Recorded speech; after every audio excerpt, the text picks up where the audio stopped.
One of the things I love asking people is, what's your story? What brought you into video gaming? What are some of your favorite experiences, your favorite past, or maybe even some of your favorite items in your collection? As either a retro gamer, modern gamer, in any capacity, what are items that mean the most to you? So yep, it's that time again. Time for another 3 gaming items I'm proud to own. And I've actually picked 3 wonderful items, one of which means super near and dear to my heart, to share the stories behind with you. So go ahead and grab a seat, grab a snack, because it's story time. Let's do it to it.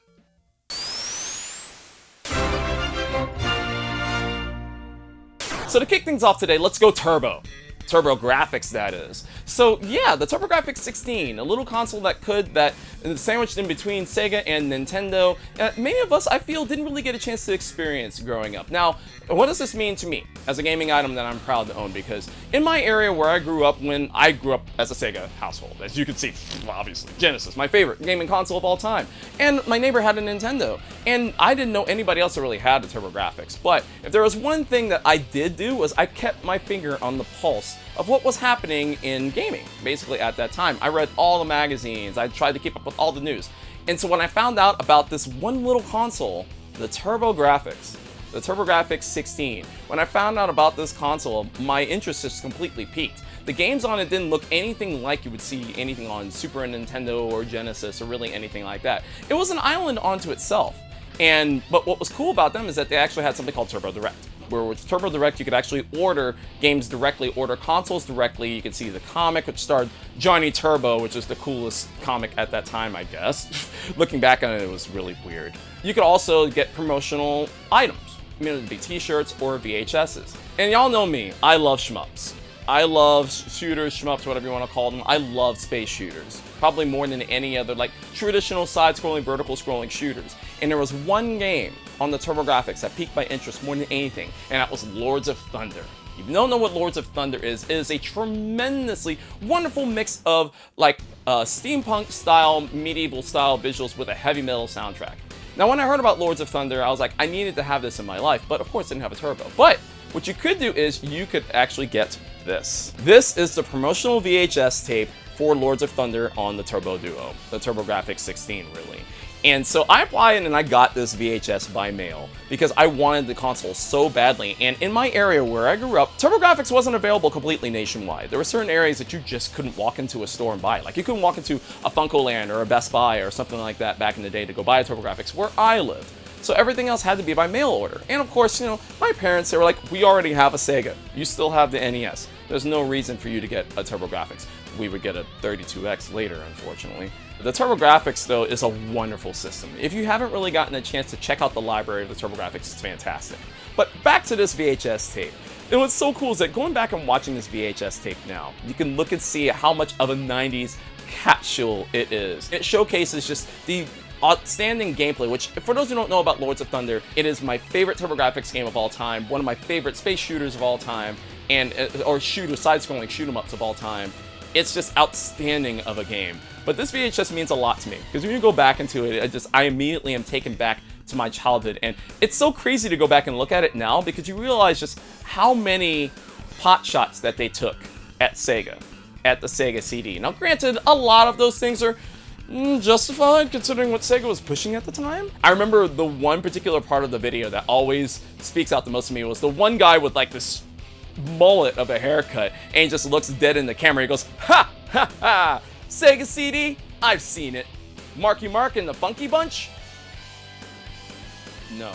That has stuck with me for my entire life, and I vouch for the other guy too, because I used to work retail at that time when Sega CD was available, and so it was like, yeah, we never sold Marky Mark, we never sold Crisscross, but people did ask for Lords of Thunder, but we unfortunately didn't have it. Now granted, later on, I would get a TurboGrafx 16, the PC Engine version, which was called Winds of Thunder in Japan.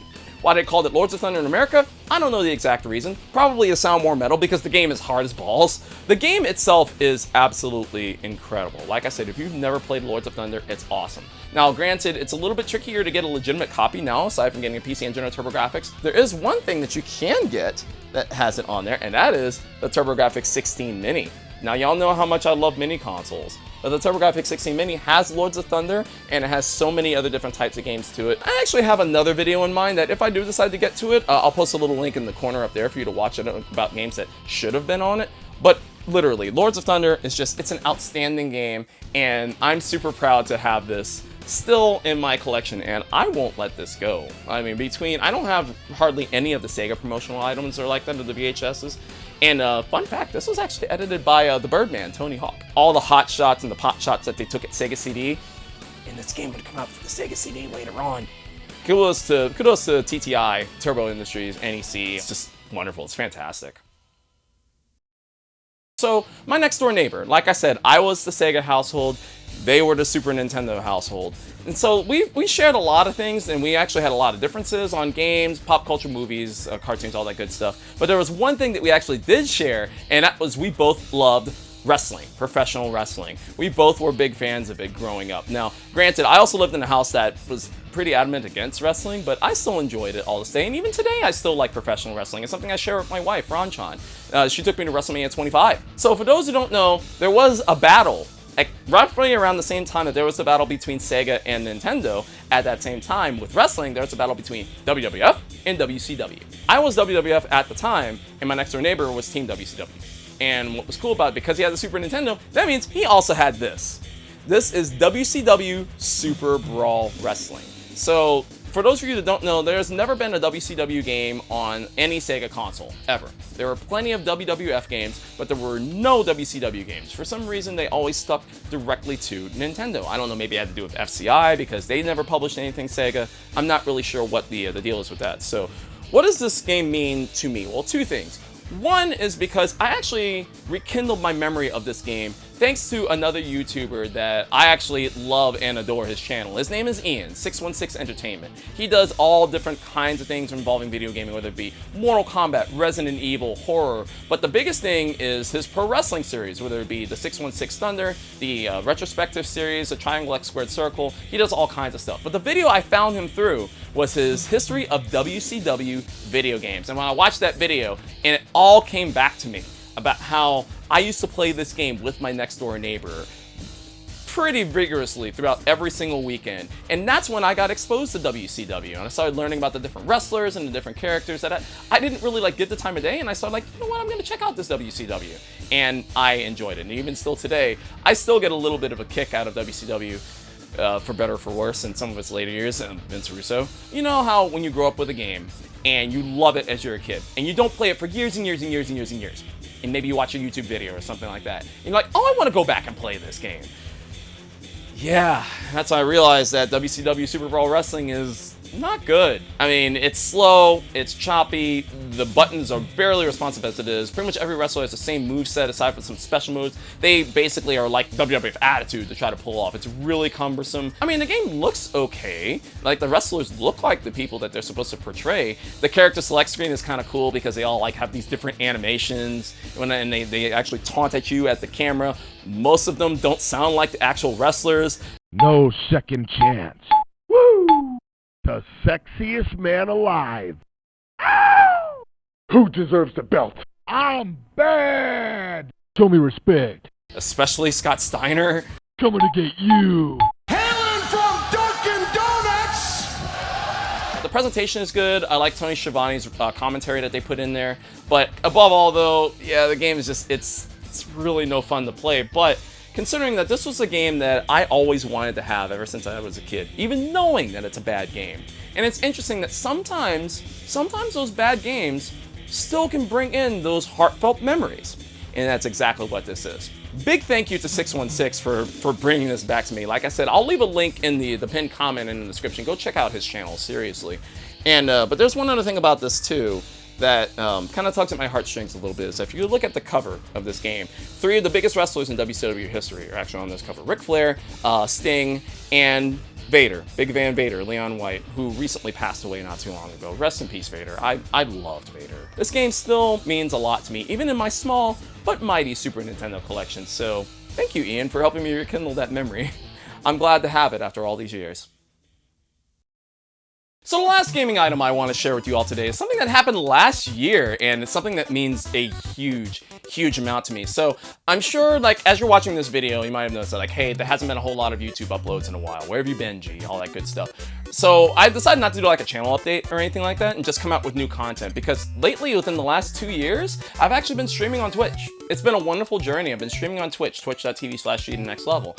And it's actually just been a tremendous journey, sharing retro games and hanging out with people in the chat. One of the things I love to do on Twitch more than anything is do charity streams. Like every now and then, like I'll find a charity that means a lot to me and to the community, and I want to do what I can to raise funds and help out. I got approached by a company by the name of the Starlight Children's Foundation. They raise funds to help provide gaming experiences for sick children in need in hospitals, whether they be gaming kiosks, interactive areas, all the good stuff that they can basically do to help out kids in need and help them heal through gaming. They approached me last year about wanting to be, because every September they actually have a big blitz, a charity blitz to raise funds to actually put kiosks in hospitals, actually backed by Nintendo, which is pretty dang cool. So last year they contacted me and I said I definitely wanted to be a part of it, but at the same time, another awesome streamer by the name of Poison, who I met through Super Nintendo Bros, another awesome streamer and somebody who's amazing on Twitch, he actually asked me to be a part of what was known as the 1UP Gaming Festival, where it would be a raid train, where essentially everybody who would be streaming for charity,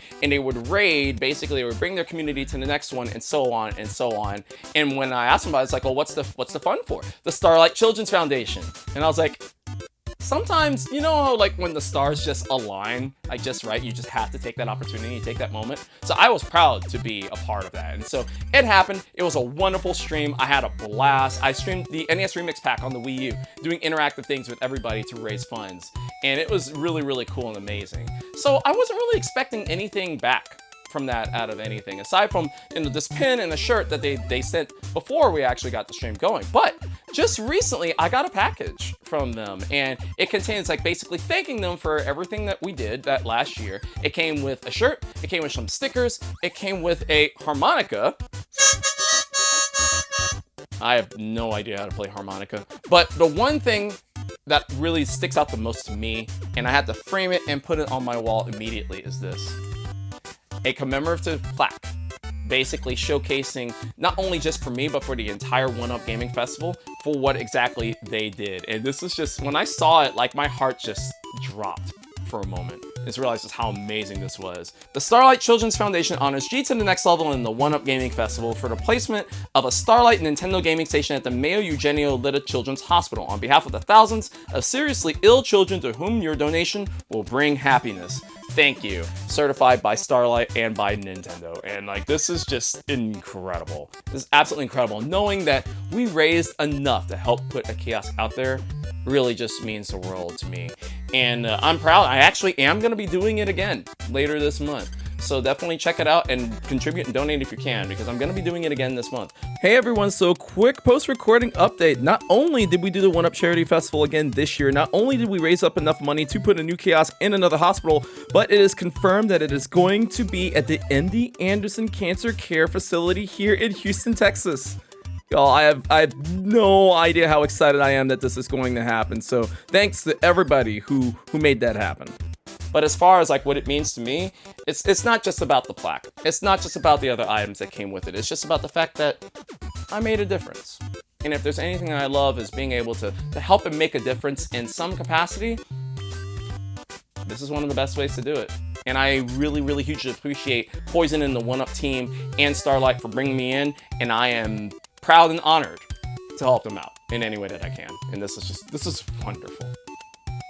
Alright, those are 3 more gaming items in my collection that means so much to me, and I love sharing these stories with y'all. And I'm going to keep sharing these stories with y'all as long as you love them and interested. So let me know if you are in the comments down below, and leave a like and subscribe and all that good stuff. Tell me what your thoughts about all the TurboGrafx or wrestling or any other charitable organizations I should look into for streaming. And you can find me on Twitter, Instagram, Blue Sky, Threads, at G to the Next Level, twitch.tv/G to the Next Level. I stream Sundays, Mondays, Tuesdays, and Thursdays currently. And as always, be you and be awesome. I'm G, and I'll see you on the next level.